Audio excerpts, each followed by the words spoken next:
بسم اللہ الرحمن الرحیم۔ محترم بھائیوں، یہ آزمائش مختلف انداز سے ہوتی ہے، مختلف چیزوں میں ہوتی ہے۔ سورہ بقرہ آیت نمبر 155 میں اللہ تبارک و تعالیٰ نے فرمایا وَلَنَبْلُوَنَّكُمْ بِشَيْءٍ مِّنَ الْخَوْفِ وَالْجُوعِ وَنَقْصٍ مِّنَ الْأَمْوَالِ وَالْأَنفُسِ وَالثَّمَرَاتِ وَبَشِّرِ الصَّابِرِينَ۔ اللہ تبارک و تعالیٰ کہتا ہے تمہیں ہم آزمائیں گے بِشَيْءٍ مِّنَ الْخَوْفِ، خوف کے اندر کچھ حصہ خوف دے کر کے تمہیں آزمائیں گے۔ اس کے اوپر رک کر کے میں ذرا تفصیلی گفتگو کرنا چاہوں گا۔ آج دنیا کے اندر دیکھیں مسلمانوں کی بڑی تعداد ہے، مسلمانوں کی اربوں خربوں کی تعداد ہے، لیکن انہیں کس بات سے؟ خوف کے ذریعے سے انہیں ڈرایا جا رہا ہے، آزمائش میں مبتلا کیا جا رہا ہے، سوشل میڈیا کے ذریعے سے اور پرنٹ میڈیا کے ذریعے سے اور نہ جانے مسلمانوں کے درمیان مخبری کرنے والے لوگوں کے ذریعے سے ڈرایا جا رہا ہے کہ آج تمہارے ساتھ حالات یہ ہیں کہ تم کل تک جس طرح سے زندگی گزار رہے تھے، غفلت کی زندگی گزار رہے تھے، اسے ہٹا دو، ورنہ تمہارا بھی حشر وہی ہونے والا ہے جو اہل فلسطین کا ہو رہا ہے، جو فلسطین کے مسلمانوں کا ہو رہا ہے، جو مسلمان ظلم کے انگار میں تپ رہے ہیں اور مسلمان ظلم کی وجہ سے پریشان ہیں۔ ان کے لیے کھانا نہیں، ان کے لیے پینا نہیں، ان کے لیے اوڑھنا نہیں، ان کے لیے بچھونا نہیں، کوئی چھت نہیں ہے، کوئی ٹٹی نہیں ہے جس کے اندر وہ اپنی زندگی کو گزار سکیں۔ اس حالت میں تمہاری زندگی ہونے والی ہے۔ چند دنوں کے بعد مسلمانوں، ہندوستان کے مسلمانوں، تمہاری زندگی اسی خوف کی بنیاد پر ایسی ہی ہونے والی ہے۔ یہ ساری جو خوف کی باتیں مسلمانوں کے ذریعے سے ہو یا غیروں کے ذریعے سے ہو، سوشل میڈیا کے ذریعے سے ہو یا کسی اور کسی مخبر انسان کے ذریعے سے ہو، یاد رکھنا مسلمانوں، اللہ رب العزت نے یہ کہا وَلَنَبْلُوَنَّكُمْ بِشَيْءٍ مِّنَ الْخَوْفِ، خوف کے ذریعے سے تمہیں آزمائیں گے۔ پوری طرح سے تمہارے اوپر خوف مسلط نہیں کیا جائے گا، بِشَيْءٍ مِّنَ الْخَوْفِ، تھوڑا سا خوف دیا جائے گا، ہلکا سا خوف دیا جائے گا، اس میں تمہاری آزمائش ہوگی۔ تمہیں کرنا کیا ہے؟ اس سے پہلے کی آیت میں اللہ تبارک و تعالیٰ نے اس کا علاج بتایا، اخیر میں بھی اس کا علاج بتایا کہ تمہیں کرنا کیا ہے۔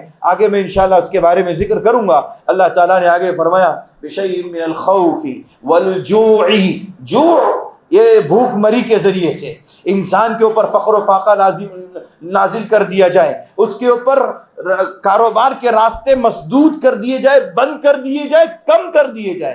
آج مسلمان یہ کہتا ہے، خاص کر کے ہندوستان کا مسلمان، کہ ہمارے یہاں جب سے معاملات ایسے ہوئے ہیں، ایسے اور ایسے ہوئے ہیں، جب سے ہمارے یہاں معاملات میں اتنی خرابی آ گئی ہے، کاروبار جب سے ہمارا ٹھپ ہے، پچھلے 10 سال سے، 15 سال سے، 5 سال سے کاروبار میں کوئی اتار چڑھاؤ نہیں آیا، ہمیشہ سے نیچے گراوٹ ہی گراوٹ نظر آئی ہے۔ یہ سب باتیں مسلمانوں کی اپنی زبان کی ہیں اور لوگوں کی، عوام الناس کی ہیں۔ صحیح معنوں میں اللہ تبارک و تعالیٰ کی آزمائش سمجھو۔ اللہ رب العزت نے کہا یہ تمہارے لیے آزمائش ہے، تمہاری تجارت میں آزمائش ہے، تمہاری تجارت میں کبھی بڑھا کر کے، کبھی گھٹا کر کے، کبھی کمی کر کے، کبھی زیادتی کر کے تمہیں آزمائیں گے، یہ اللہ رب العزت کا وعدہ ہے۔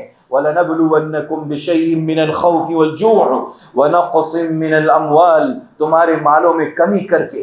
آج دنیا کے اندر لوگوں کے شکوے، کل تک ہم لاکھوں میں کھیل رہے تھے، آج ہم ہزاروں میں بھی نہیں ہیں، سینکڑوں میں بھی نہیں ہیں۔ یہ مسلمانوں کی یہ باتیں، یہ ان کی گفتگو دراصل یہ بات کہنے پر مجبور کرتی ہے کہ مسلمان اپنے اعمال سے اتنا گر گیا کہ اس نے اپنی زندگی پر غور و فکر نہیں کیا کہ آخر یہ جو کمیاں آ رہی ہیں میری لائف میں، میرے مال میں، میرے کاروبار میں، میری زندگی میں، میری ساری چیزوں میں، یہ ایک آزمائش ہے اور یہ انسان کے اپنے اعمال اور کرتوتوں کی وجہ سے ہے۔ دوسرے کے اوپر جملہ کسنے سے بہتر ہے انسان اپنی زندگی کی فکر کرے اور اپنے معاملات پہ خود غور و فکر کرے کہ یہ کس وجہ سے ہو رہا ہے۔ محترم بھائیوں، اللہ تبارک و تعالیٰ نے آگے فرمایا وَنَقْصٍ مِّنَ الْأَمْوَالِ وَالْأَنفُسِ وَالثَّمَرَاتِ، تمہاری جانوں کو لے کر کے آج دنیا کے اندر دیکھیں مسلمان جان جگہ جگہ مار دیا جا رہا ہے۔ ایسا معلوم ہوتا ہے کہ مسلمان کا خون اتنا ہلکا اور اتنا کمتر ہو گیا ہے کہ جو چاہتا ہے جس طرح چاہتا ہے اس کے خون سے ہولی کھیل لیتا ہے۔ آج دیکھیں فلسطین کے مسلمانوں کے ساتھ جس طرح سے خون کی ہولی کھیلی جا رہی ہے، آنکھوں میں آنسو ہیں، اشک بار ہیں آنکھیں، ان کے حالات کو دیکھ کر کے، ان کی کیفیت کو دیکھ کر کے مسلمان تڑپ رہا ہے کہ میں کسی بھی طرح سے ہندوستان سے پہنچ کر کے ان مظلوم مسلمانوں کی خدمت کر سکوں، ان کے ساتھ میں اچھائی اور بہتری کا معاملہ کر سکوں، ان کو اس ظلم سے نکال کر کے، یہود و نصارہ کے ظلم سے، اسرائیل کے ظلم سے نکال کر کے انہیں محفوظ جگہ پر لا کر کھڑا کر دوں۔ صرف مسلمان نہیں بلکہ مسلمانوں کی بڑی بڑی حکومتیں اس میں آگے ہیں۔ لیکن محترم بھائیوں، یہ صرف میری اور آپ کی تمنائیں ہیں، یہ میری اور آپ کی آرزویں ہیں، یہ آرزویں صرف ہماری اپنی حد تک ہیں۔ اس کو عملی جامہ پہنانے کے لیے وہ کام کرنا پڑے گا جو شریعت نے بتایا ہے، جو قرآن نے بتایا ہے، جو سنت نے بتایا ہے۔ جب تک ہم اس پر عمل نہیں کریں گے ہماری زندگی میں اس آزمائش سے نجات کا ذریعہ کوئی نہیں نظر آئے گا۔ محترم بھائیوں، ہماری زندگی کے اندر انفس، مالوں کے ساتھ ساتھ جانی نقصان بھی ہوں گے۔ آج ہمارے سماج کے اندر کسی بھی مسلمان کا قتل بہت ایزی ہو گیا، بہت عام ہو گیا ہے۔ تھوڑی سی بات ہوئی، تھوڑا سا جھگڑا ہوا، آپس میں تو میں ہوئی، یہاں وہاں سے لوگوں کو بلایا گیا اور اس کے اوپر وار کر دیا گیا، مسلمان کا خون اتنا ایزی ہو گیا۔ اللہ تبارک و تعالیٰ نے کہا جب تمہارے یہاں مسلمانوں کی خون کی قیمت نہیں ہے تو پھر جان لو تمہارے اوپر دوسرے لوگوں کی آزمائشیں تمہارے اوپر اور زیادہ ہوں گی۔ اس لیے محترم بھائیوں، اللہ تبارک و تعالیٰ مختلف انداز سے لوگوں کی آزمائش کرتا ہے، لہذا ہماری زندگی میں یہ آزمائش کا آنا طے ہے، لیکن اس کو سمجھنا یہ سب سے زیادہ ضروری چیز ہے کہ یہ آزمائش ہے یا پھر یہ ہمارے ساتھ کچھ اور معاملہ ہے۔ اس بات کو یاد رکھیں۔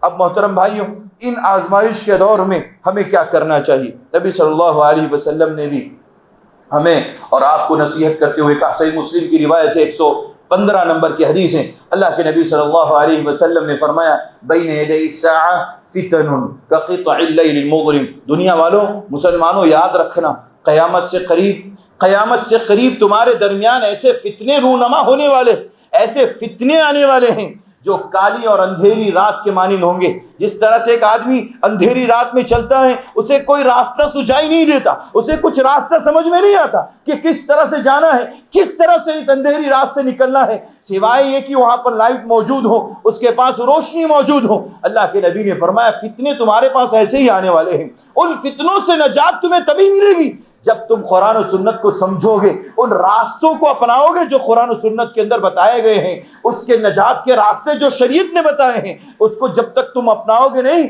تب تک تم ان آزمائش سے نہیں نکلو گے۔ اور کتنی خطرناک آزمائش ہونے والی ہے محترم بھائیوں، اس حدیث پر غور فکر کرنا اور اپنی زندگی کے اندر اس حدیث کو لا کر کے اپنے اوپر، اپنے سماج کے مسلمانوں پر ذرا فٹ کر کے دیکھنا، یہ کتنی خطرناک آزمائش ہے۔ اللہ اکبر۔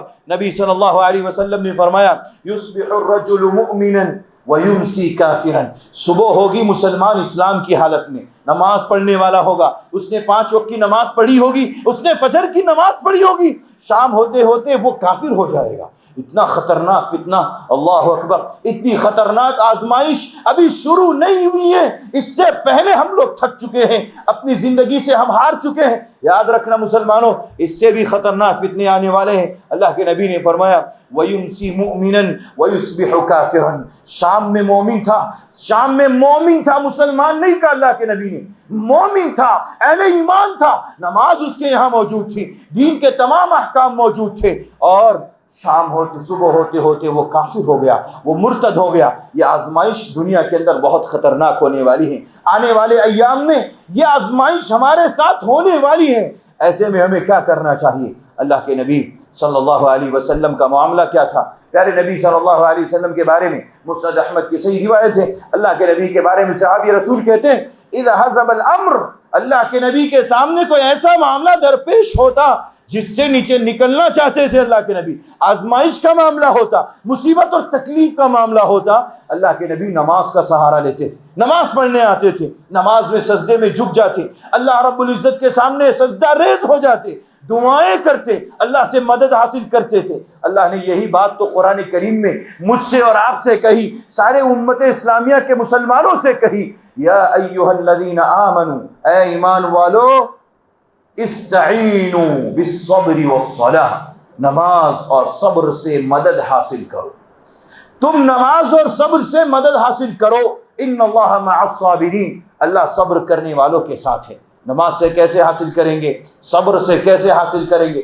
نبی صلی اللہ علیہ وسلم نے جس طرح سے عمل کر کے بتایا، غزوہ بدر کا موقع ہے، نبی صلی اللہ علیہ وسلم کی فوج ایک طرف کھڑی ہے اور سامنے کفار کی 1000 کی فوج کھڑی ہے۔ اللہ کے نبی جانتے تھے کہ 313 مسلمان، اس کے مقابلے میں 3 گنا زیادہ ہندوؤں کی، کافروں کی یہ فوج سامنے موجود ہے اور اسلحے سے بالکل لگی ہوئی ہے، اور بہت ممکن ہے کہ یہ مسلمانوں کو پیس کر کے رکھ دے گی، لیکن مسلمانوں کا جنون، مسلمانوں کا جذبہ، مسلمانوں کا ایمان، مسلمانوں کا تقوی، اللہ رب العزت کے سامنے سر سجود ہونا، نبی صلی اللہ علیہ وسلم کا سجدہ ریز ہو جانا، اللہ کے سامنے اللہ کے نبی کا نماز پڑھنا اور وہاں دعا کرنا، اللہ یہ مٹھی بھر جماعت آج روئے زمین سے ختم کر دی گئی تو کل تیرا کوئی نام لینے والا روئے زمین پر نہ ہوگا۔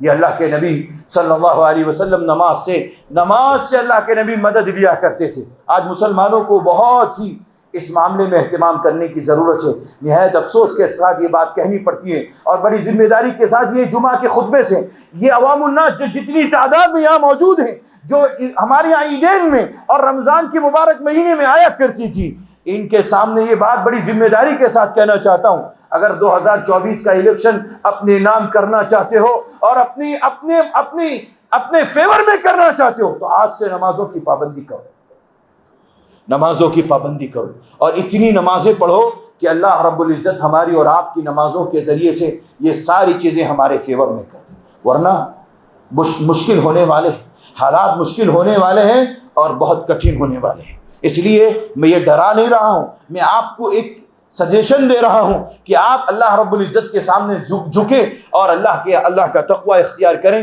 اور نماز کا اہتمام کریں۔ محترم بھائیوں، میں نے دیکھا، آپ نے بھی دیکھا، ماہ رمضان گزر چکا، جیسے رمضان کا مبارک مہینہ ختم ہوا ہمارے مسلمانوں کی تعداد مسجدوں سے دھیرے دھیرے ختم ہو گئی، اور وہ افسوس کی بات ہے وہ مسلمان جو پنجگانہ نمازوں کی پابندی کرنے والا، جو کبھی کبھی دکھتا ہے جیسے لگتا ہے چاند نظر آیا ہو، ایسا دکھتا ہے جیسے اس کے اوپر خالی ایک وقت کی نماز فرض ہے، افسوس ہے اس کے بعد تم اللہ رب العزت کے سامنے بھیک مانگتے ہو کہ ہم بچ جائیں گے، ہماری حفاظت ہوگی، ہماری آسمان سے مدد ہوگی، نہیں ہو سکتی۔ مسلمانوں، نماز کا اہتمام کرو، نماز سے اپنی ذمہ داری کو سمجھ کر کے اپنی حفاظت کرو۔ نماز میری اور آپ کی حفاظت کا ذریعہ ہے، دنیا میں حفاظتی تدبیر ہے۔ اللہ رب العزت نے مجھے اور آپ کو محفوظ رکھنے کے لیے نماز جیسی عظیم عبادت سکھائی ہے۔ اور اس کے بعد دوسرے نمبر پر صبر۔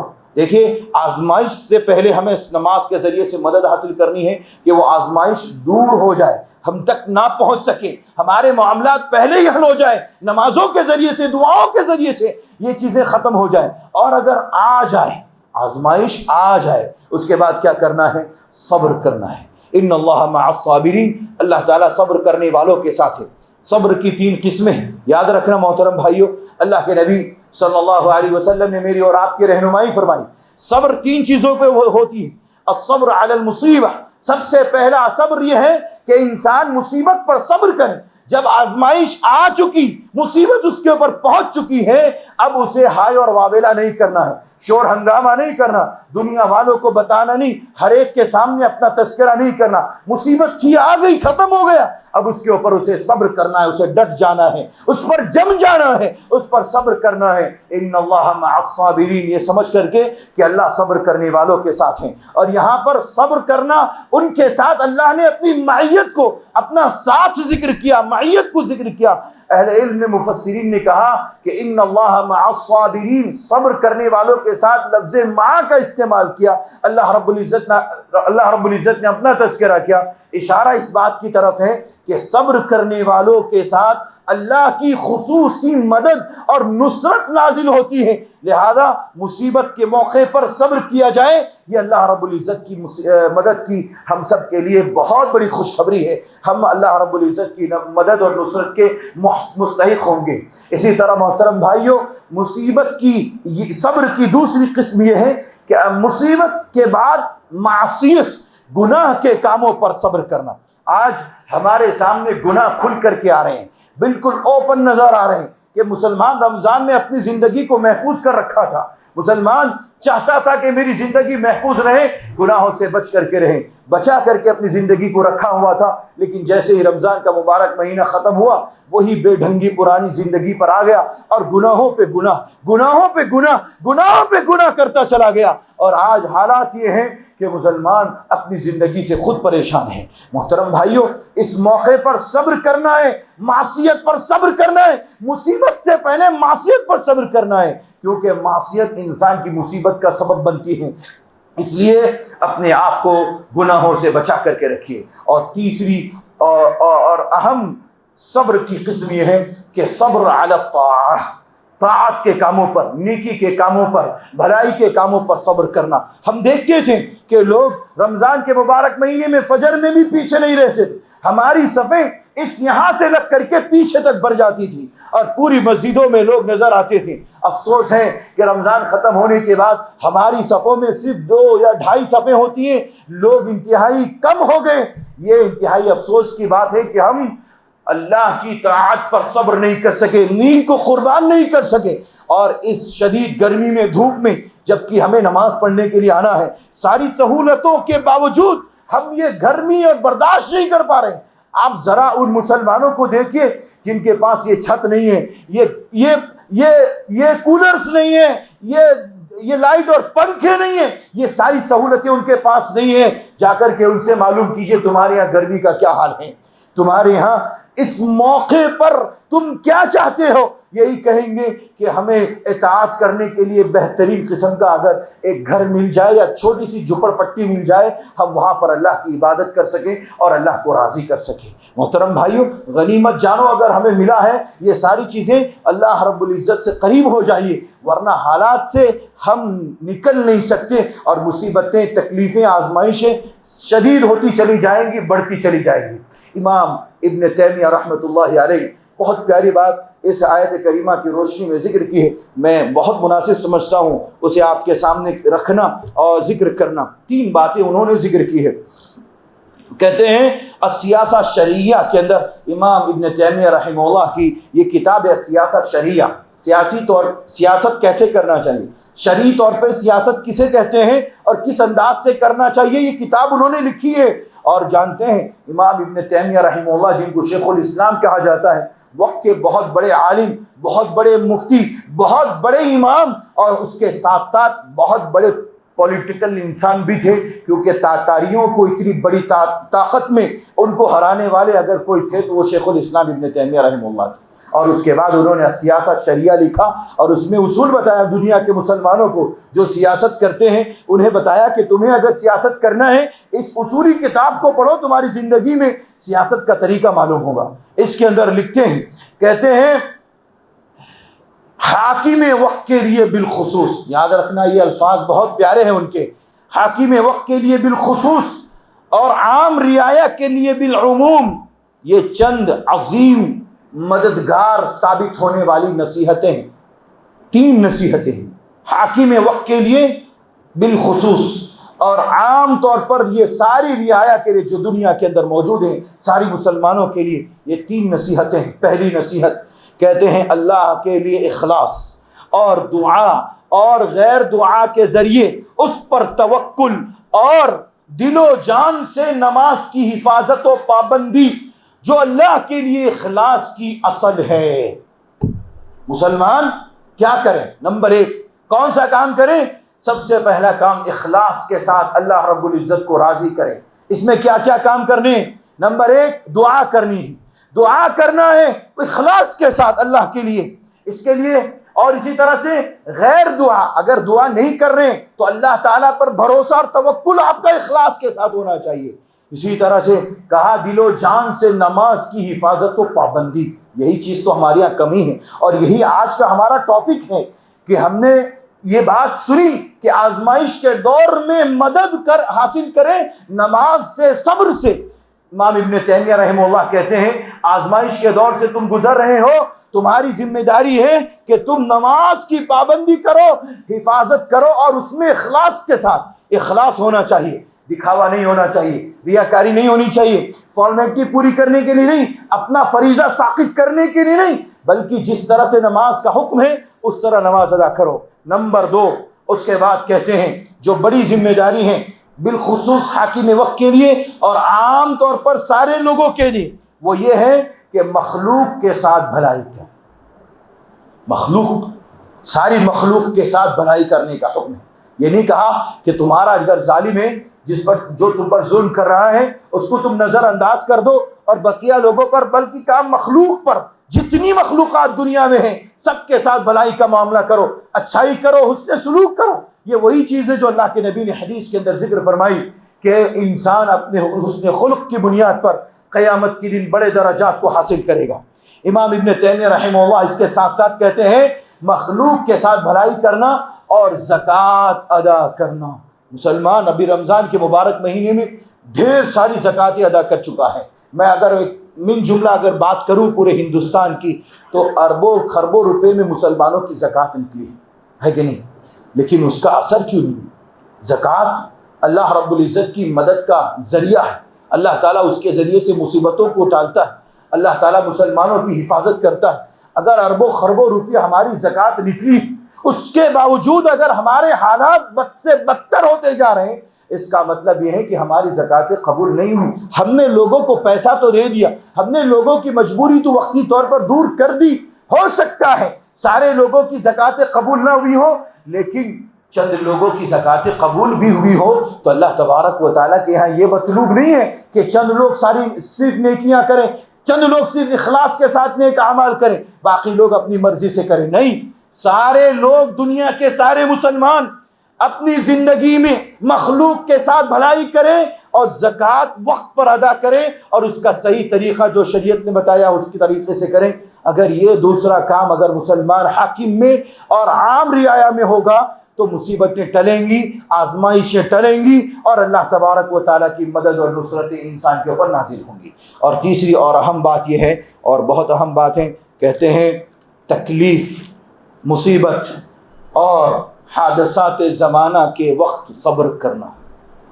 جو بات قرآن نے ذکر کی ہے، شیخ الاسلام ابن تیمیہ رحمہ اللہ نے بھی یہی کہا کہ تکلیف، مصیبت اور حادثات زمانہ، وقت کا جو تقاضا ہے، اس وقت اتنی پریشانیاں، اتنے حادثات رونما دنیا میں مسلمانوں کے درمیان ہو رہے اور صرف مسلمانوں کو ٹارگٹ بنایا جا رہا ہے۔ اس موقع پر مسلمانوں کو کیا کرنا چاہیے؟ سڑکوں پہ نکلنے کی ضرورت نہیں، مسلمانوں کو اللہ کے گھر کو لازم پکڑنے کی ضرورت ہے۔ اللہ کے گھر کو لازم پکڑیں اور صبر سے کام لیں، نمازیں پڑھیں، دعائیں کریں اور ساتھ ہی ساتھ اللہ سے کہیں اللہ تیرے علاوہ ہمارا کوئی مددگار نہیں ہے۔ اللہ جس طرح سے تو نے بدر کے مقام پر مسلمانوں کی مدد کی تھی، اللہ تیرے نبی تیرے سامنے دعا گو تھے، آج ہم تیرے سامنے گنہگار بندے دعا کر رہے ہیں، پروردگارہ ہندوستان کے حالات کو درست کر دے، ٹھیک کر دے۔ اور اس وقت جو مسلمانوں کے ساتھ پریشانی پوری دنیا کے اندر ہے، اللہ تیرے علاوہ مسلمانوں کے حالات کو درست کرنے والا کوئی نہیں۔ ہم اللہ کے سامنے اس طرح سے دعا کریں، گڑ گڑائیں۔ محترم بھائیوں، یہ جمعہ کے خطبے سے آپ سب کو، یہاں بیٹھے تمام لوگوں کو، سوشل میڈیا کے ذریعے سارے مسلمانوں کو یہ میں پیغام دینا چاہتا ہوں، اس وقت سب سے بڑی ذمہ داری مسلمانوں کی یہ ہے کہ مسلمان نمازوں کی پابند، ایک بھی نماز میں پیچھے رہنے کی کوشش مت کیجیے۔ اللہ نے اگر آپ کو، مجھے آپ کو موقع دیا ہے، فرصت دی ہے، تو اللہ کے نبی صلی اللہ علیہ وسلم کو قرآن نے کہا وَإِلَىٰ رَبِّكَ فَارْغَب، جب آپ فارغ ہو جائیں تو اپنے رب کی طرف رجوع کریں، نمازیں پڑھیں، جھکیں۔ اس وقت سب سے زیادہ نماز پڑھنے کی ضرورت ہے، اور نماز میں فرض نمازوں کا اہتمام، نفل نمازوں کا اہتمام اور نفل نمازوں میں دعاؤں کا اہتمام کرنے کی ضرورت ہے۔ سب سے زیادہ ہمیں اس وقت یہ کام کرنا ہے، اور اس کے ساتھ ساتھ اپنے معاملات پر صبر کریں، آزمائشوں میں صبر کریں، اپنی زبان پر ایسی باتیں نہ لائیں کہ جس سے مسلمانوں کو تکلیف ہو، یا آئندہ دنوں میں مسلمانوں پر ایسا کوئی ایکشن لیا جائے۔ اس لیے زبان پر کنٹرول کریں، اپنے حالات پر صبر کریں اور معاملات کو سمجھنے کی کوشش کریں۔ لیڈران سے مشورہ کریں، جو قرآن و سنت کے مطابق فیصلہ کریں گے ہم اس پر عمل کریں گے، قرآن و سنت کے مطابق زندگی گزارنے کی توفیق کوشش کریں۔ اس وقت سب سے بڑی ذمہ داری مسلمانوں کی ہے۔ میں اللہ سے دعا کرتا ہوں اللہ ہم سب کے مسلمانوں کے حالات کو درست فرما دے۔ اللہ ہم نے جو کچھ بھی باتیں قرآن و سنت کی روشنی میں سنی ہیں، اللہ اس پر ہمیں عمل کی توفیق عطا فرما، ہمیں لازم بنا دے، قرآن و سنت کا لازم بنا دے۔ پروردگار عالم تیرے گھر کا لازم بنا دے، تیرے گھر میں ہمیں زیادہ سے زیادہ اپنا وقت گزارنے کے اللہ توفیق عطا فرما۔ پروردگار عالم نماز سے اپنا ربط اور تعلق بڑھانے کے اللہ توفیق عطا فرما، صبر کرنے کی توفیق عطا فرما۔ پریشان حال ہے اللہ ان کی پریشانیوں کو دور فرما، جو بیمار ہے اللہ ان کی بیماری میں شفا کل نصیب فرما۔ پروردگار عالم ہمارے ملک کے حالات کو تو درست کر دے، ٹھیک کر دے، امن و شانتی پیدا فرما دے، ہر قسم کی نا اتفاقی نا چاقی سے اللہ ہمارے ملک کو محفوظ فرما دے، تمام مسلمانوں کی حفاظت فرما، فلسطین کے مسلمانوں کی حفاظت فرما، ان کے ساتھ جو کچھ بھی معاملات ہو رہے ہیں اللہ تو اچھی طرح سے دیکھنے والا ہے، سننے والا ہے، جاننے والا ہے، اللہ تو اپنے غیب سے ان کی مدد فرما۔ پروردگار عالم جو پریشان ہے ان کی پریشانیوں کو دور فرما، ہمارے والدین کی حفاظت فرما، جن کے والدین اس دنیا سے چلے گئے اللہ ان کو کروٹ چین و سکون نصیب فرما، جنت الفردوس میں جگہ عطا فرما، ہمارے والدین کی حفاظت فرما، ہمارے اساتذہ کی حفاظت فرما، ان کے علم میں، عمر میں، روزی میں، عمل میں برکت عطا فرما، جب تک دنیا میں رکھ ایمان پر رکھ، خاتمہ ہو ایمان پر ہو، آمین۔ وآخر دعوانا ان الحمد للہ رب العالمین۔